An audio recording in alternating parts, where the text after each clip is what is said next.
iPro on, nobody in front of me here. Here we go.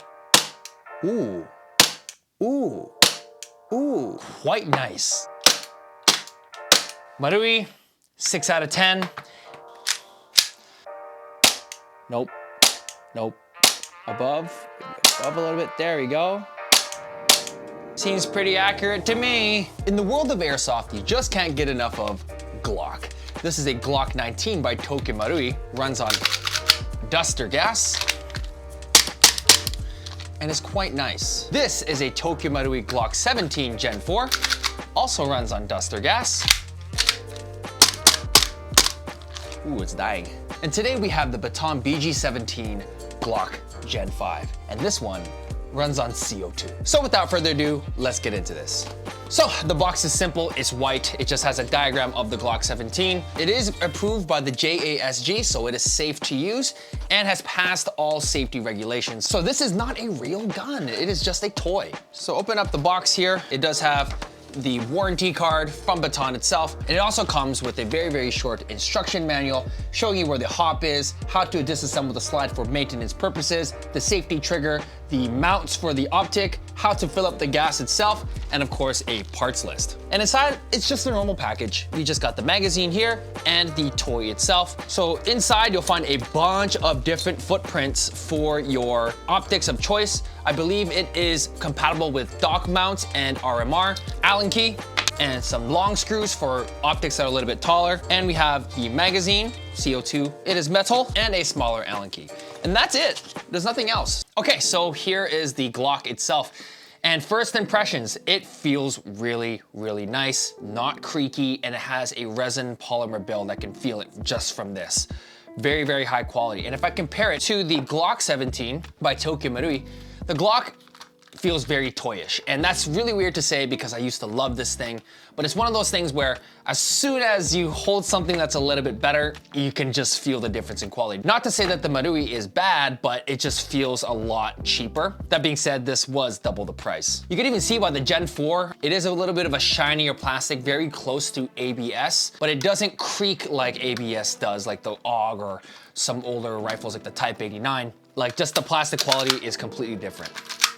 Then we move on to the Gen 5. This just feels very nice. I might be a little bit biased because of the lack of a back strap, but it just feels really good. And it's a matte look, so very tactical. So let's go tip the butt on this thing. So the front of the slide is slightly different from the Gen 4. It is a little bit beveled, not as boxy. I did a little bit of research and people are saying it's for better holster retention or better drive from the holster, but most people conclude that it is purely aesthetic, and I'm all here for it. It looks really nice. You can see from the slide that it does have a core feature on it, which is the serrations on the front, unlike the Gen 4, which doesn't have any of that. And usually what you use that for is for press checking or stroking that slide, but it's airsoft, so you don't really need to do any of that. The slide itself, it is plastic, of course. Japan, plastic slides, can't have metal slides, manufactured in Japan anyway. But listen to this. That metal clang. Very nice. I like that a lot. On the actual slide itself, it does have a Glock insignia.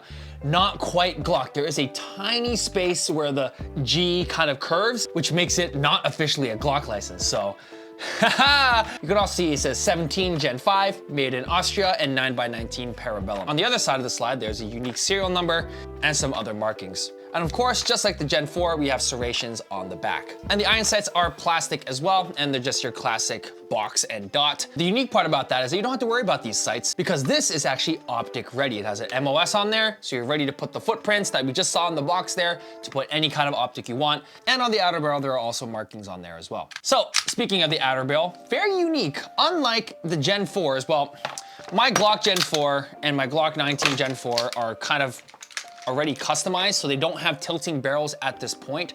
But in the original form, they did have tilting barrels. Not so much like real steel. Oddly enough, the BATON Gen 5 doesn't have a tilting barrel. Maybe there is a tiny amount that I just can't really notice because that tilting barrel is what gives you that clank sound. So maybe it's very slight, but it's not nearly as enough. But in Airsoft, doesn't matter. Having a barrel that doesn't tilt is actually better. It gives you a little bit more accuracy. But yeah, no tilting barrel. And the spring guide actually has a 2-stage spring, just like the Gen 4 Marui's, to give it more recoil. And when you release that slide, there's a lot of oomph to that compared to the 19 and the 17. These feel like toys compared to this thing. One of the main features of the Gen 5 is that it becomes more ambidextrous. So we actually have 2 slide releases. We have one on the right side, and for left-handed shooters, on the left side. And the mag catch is also switchable if you want to take it apart to switch it to the left side, just like the Gen 4, so no problem. As you can see here, it looks very familiar. It kind of looks like a Marui. It has a 2-stage spring, double O-rings. It has your hop-up unit. So we can see here that the spring guide does have a 2-stage spring to give it more recoil. We have our outer barrel. Very, very familiar design. And it seems it does have a tilting barrel, so I guess we were wrong there. It has a stock hop unit. Haven't tested it yet. Probably not as good as Marui, of course. And we have the actual hop adjustment, which is this tiny little wheel here. And then of course we have a standard, pretty elongated nozzle for the blowback housing. And there's a really cool feature that I think they did on purpose that involves this nozzle, and I'll show you guys that in a second. What I've noticed already is that these O-rings are quite loose. They're just kind of chilling on the spring here, as opposed to the Marui system where they have a metal washer that's holding it down. Maybe we can add our own washer in there, but that's a little bit alarming that it does have basically loose O-rings going around, but I guess it doesn't really matter. But it is the first lot. Hopefully I'm not cursed. And you can see the bottom of the frame is also plastic. You can see the trigger mechanism is actually an internal hammer. So unfortunately, it's not a true striker system Glock. So let's look at the lower frame of the Glock Gen 5, and you can see that it is also made of the same plastic resin polymer as the slide. Nice matte look, very, very nice to hold, full size of course, and it doesn't have that weird slide thing that the old Gen 4 had. So on the Gen 4 Marui, if you back the slide and then push down on this little silver part, that is your trigger safety. But it's not very accessible, is it? Especially if you have a light on. So with the Gen 5 has an additional feature that Baton has included. By pulling on this, you get a actual additional manual trigger safety, and you can't pull it no matter what. And for you to release it, you can just pull down on the trigger and it'll go. So it becomes like a 2-stage trigger, or you can manually try and manipulate it from the bottom. That probably doesn't work, so just kind of push down on it and then pull the trigger. Speaking of this trigger, let's talk about the Marui one first. The Marui trigger, very light, very fast. And that's what gives the Token Marui Glocks such an edge in the game because of their unrealistic fast cyclic rate.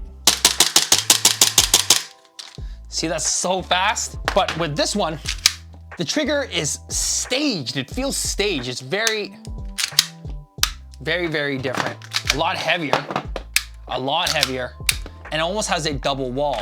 So let's ghost that trigger, your hand over mine. Finger on the trigger safety here. You can see that there is a wall right here. There's a break right at the beginning. And I still haven't, now I'm at the wall. Now I pull. One more time. Trigger safety engaged. Break the initial wall. Wall, pull. So in practice, I don't know how that's gonna feel, but it's definitely different compared to the Glock Gen 4 by Marui. So the grip is stippled. It does have another Glock insignia on there, and it's a lot thinner, but I'm pretty sure it's the same as the Gen 4 because I have a back strap on here. Unfortunately, there are no plans for a back strap for the Gen 5 by Baton at this time, but maybe in the future they'll be adding them. But I think it's fine. It's pretty good. You know, it's that nice Glock high grip that they want you to do. Another thing that's pretty subtle is that the Magwell is flared, very, very slightly flared. So it makes it a little bit easier to load the magazine by making a little bit of a mistake here and there, and it'll guide you in. The Glock Gen 4 doesn't have that. Just good luck. Hope you can get it in. So before we talk about the magazine and load this thing, I want to talk about what I said about the serrations on the slide and the nozzle. So with the Glock Gen 4, if you wanted to do LARPy press checking, you could really only go so far until the nozzle disengages and it loads another BB or so. Usually when you're just press checking, it's very, very tiny. But with the Glock Gen 5, I don't know, they've kind of made the tolerance a lot bigger. So you can actually press check it and the nozzle actually looks like a bullet or a round. And I think they did that because they went all this way to get the serrations to do the press checking, and you can easily do it without engaging the nozzle to load another BB. Now, let's talk about the magazine. It does have the tiny valves, exactly the same as the M17 and the staccato, to make sure it's well under a joule of power. So that's that. It is a full metal magazine, so it gives the toy the weight that it wants.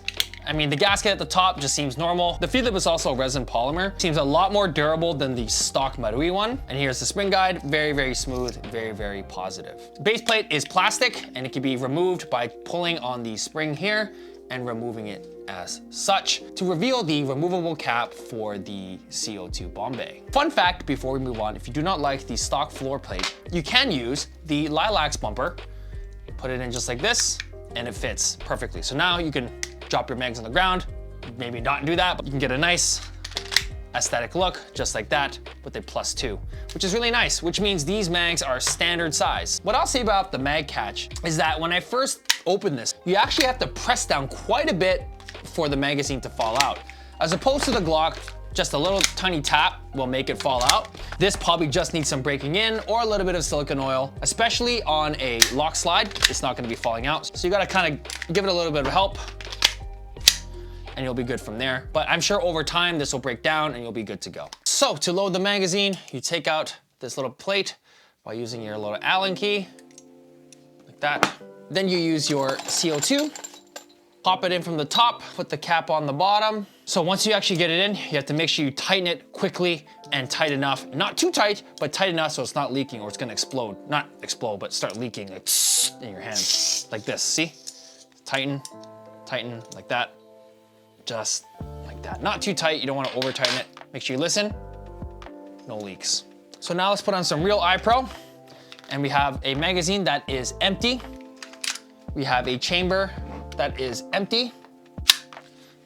And let's test this recoil. Let's get our nice little Marui follower in there so we don't have to hold down the slide release, build bad habits. iPro on, nobody in front of me here. Here we go. Ooh, ooh.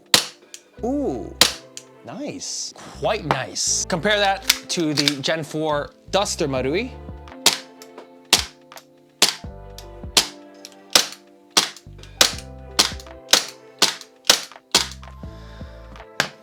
Marui, 6 out of 10, 8 out of 10 on the recoil scale. Now, I wanna compare it to something like my staccato here, which is also by Baton, which is also empty, which is also empty. Oh. Staccato, definitely a lot stronger, maybe 9 out of 10 in terms of its power, and it's a lot louder than this. But the cyclic rate on the staccato, quite formidable. Let's see the Glock. A little bit faster. Wow, it's actually quite nice. A little bit weaker, but it is faster and snappier. But I still like my staccatos. M17.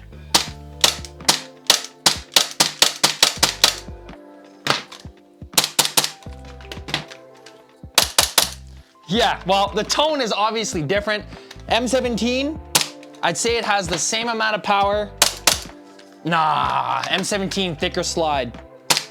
Definitely more, maybe 8 out of 10, 8.5. This is definitely a lot lighter. So I'd say on a scale, weakest, second weakest, strongest in terms of its recoil. Cyclic rate, probably the fastest on the Glock. M17, kind of cheating because I have a custom trigger on here. Staccato. Staccato is just loud and proud. And for the sake of testing, let's also test the 19. Very fast. But this keeps up. It's almost as fast as the Marui. Yeah.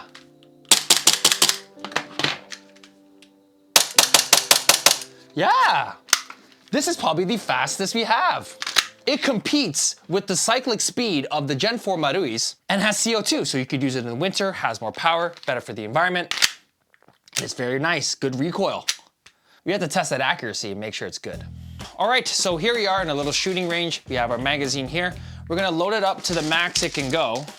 It goes in really easily, actually. Very easily, a lot easier than the staccato, and it holds about this much. 25 BBs.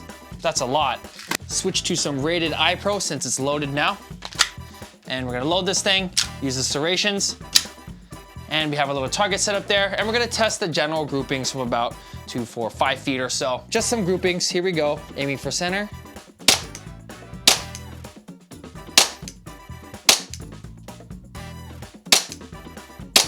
Yeah, so we can see that it's quite below the sight, so maybe we can go back a little bit more. Okay, so now I'd say we are about 10 feet away. Let's see how this goes at 10 feet.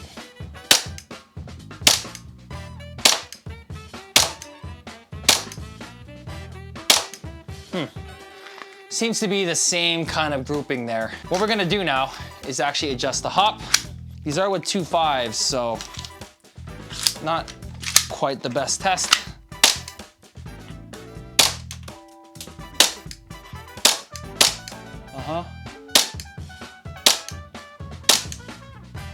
With the hop engaged, it's actually hitting where it should, slightly to the right. But I'm sure over time that will sort itself out there. So in terms of its groupings, it seems pretty consistent, but let's do an accuracy test using the same Lilacs target to see if we can hit that orange thing a few times. Nope, nope. Above a little bit, there we go. 2 hits, seems pretty accurate to me.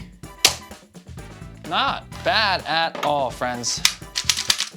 Seems pretty accurate to me. The hop probably needs a little bit of working in, but in terms of groupings, in terms of accuracy, seems pretty good. But overall, doesn't seem like it's a dud so far, and it cycles, unlike some of my other things.